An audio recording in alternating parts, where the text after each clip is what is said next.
Инициативная группа по проведению референдума о переносе столицы Коми из Сыктывкара в Ухту начала собирать подписи в поддержку инициативы. Ранее избирательная комиссия Коми выдала разрешение на открытие спецсчета для привлечения средств, необходимых для изготовления подписных листов. Напомним, пожертвования могут поступать как от физических, так и от юридических лиц.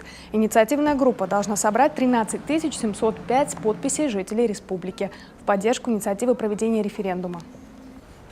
Мы развернули настоящую широкомасштабную кампанию по сбору подписей в поддержку идеи референдума. На сегодняшний день в процессе задействованы сотни волонтеров по всей республике Коми. Организуются официальные центры сбора подписей, поквартирные обходы, и волонтеры работают в местах массового скопления людей.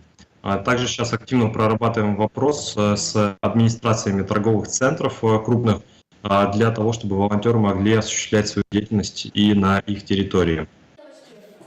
Пока количество подписавшихся за перенос столицы представитель инициативной группы не уточнил, данные постоянно обновляются, однако отметил, ажиотаж есть и он немалый.